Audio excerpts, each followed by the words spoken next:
When I reviewed Lake back in 2021, I compared it to the wholesome, small-town movies and TV shows that populate cable channels with names like Lifetime and Hallmark. Keeping in that tradition, I give you Lake Season's Greetings, a brand new prequel episode that takes you back to a snow-covered Providence Oaks just in time to celebrate Christmas. Yeah, I probably should have reviewed this back in December when it first came out. But wouldn't you know it, the mailman was slow to deliver the news.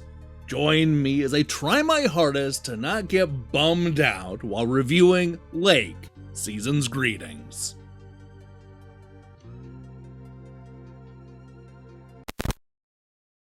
Instead of picking up where the main game left off, Season's Greetings is actually set about 10 months before Meredith comes back to Providence Oaks.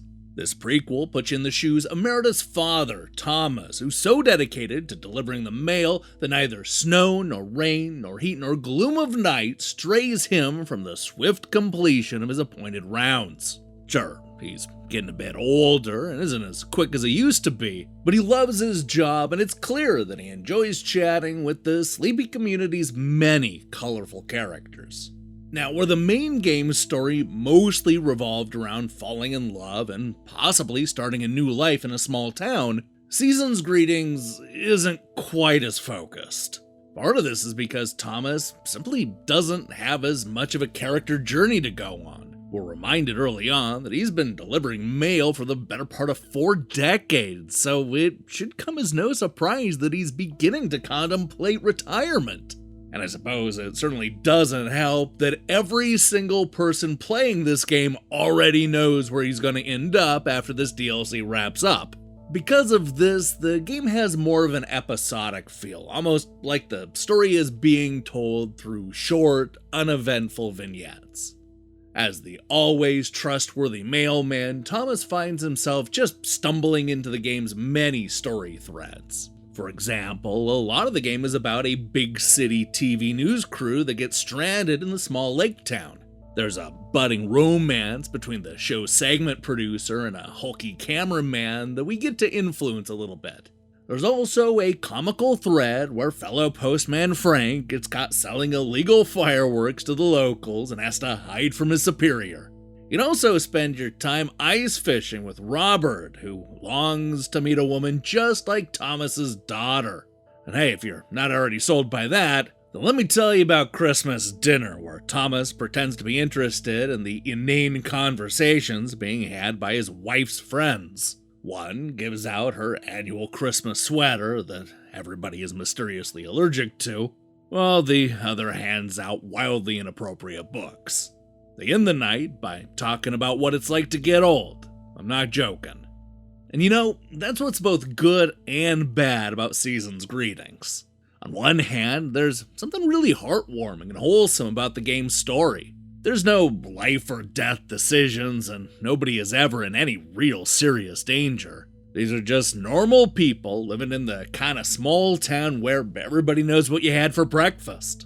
Not a lot actually happens here, and maybe that's okay. Not a whole lot happened in the main game either, and I found myself riveted from start to finish. The difference is that the main game actually had some stakes. They may not have been life or death, but Meredith is forced to make a real choice that'll have massive ramifications for her life going forward. You don't really get that in Season's Greetings. When he's not checking in with all of our favorite characters, Thomas will spend most of his time being confronted by thoughts about retirement. And even though the game tries its hardest to make it seem like a new chapter or new beginning, the story is surprisingly downbeat and decidedly not cheery. That said, with no hyperbole, it actually has one of the greatest endings in video game history, and you should play it just to see that. Now, much like the full game, almost all of the gameplay is centered around you delivering letters and packages around Providence Oaks. It's the exact same map as before, only now everything has a fresh coat of snow and there are Christmas decorations everywhere. Believe it or not, I actually missed doing the rounds and delivering the mail around the lake, so I was genuinely excited to jump back into the mail truck. If you played the main game, then you already know that delivering the mail can be surprisingly relaxing. And it's just a whole lot of fun to see how different the community looks during the winter. Sadly, all of my complaints about delivering the mail in the full game apply to this expansion pack. It's not that navigating the open world is hard or frustrating, but there are just so many little issues that may not be a big deal on their own, but quickly add up over time. For example, I don't like how the game dips to black every time Thomas enters and exits the mail truck.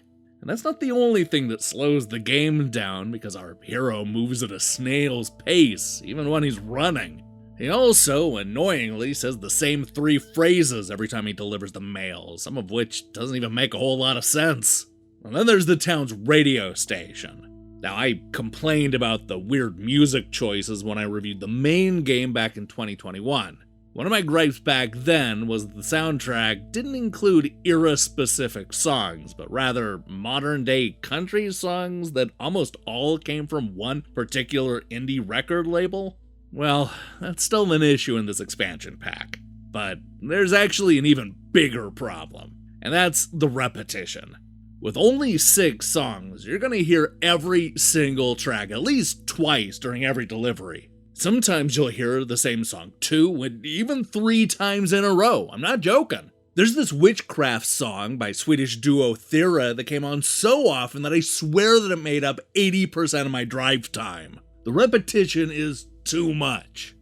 Of course, the real frustrating thing is that these complaints also carry over into the more important aspects of the game, especially the narrative. One of my main complaints about Lake was that a lot of the story threads felt like afterthoughts. Half-assed, I called them. Unfortunately, that has not changed with this DLC. In fact, you could make the argument that they're even less fleshed out this time, with some of the story beats acting as a little more than a wink and a nod to what we'll see in the main game. Look, it's cool that we get to see Providence Oaks from a new perspective, but I'm not sure this expansion really adds up to much. That said, fans of the original will probably have a lot of fun checking in with all their favorite characters. It's also fun just driving around the lake delivering packages. And did I mention that there's a brand new arcade machine in the diner that is a dual-stick shooter inspired by Ghostbusters? Yeah, it's pretty fun. And it's just about the only thing in this game that's not constantly reminding you that you're getting older. Season's greetings indeed.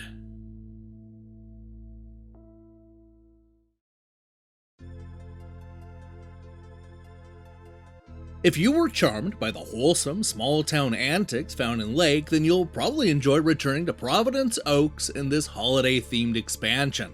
Season's Greetings doesn't have the same stakes as the original game and feels a lot more aimless, but it's still fun checking in with the cast of colorful characters and making the mail delivery rounds. Unfortunately, the story, while funny and emotional at times, never really adds up to much. It's a nice companion for fans, but Season's Greetings is far from essential.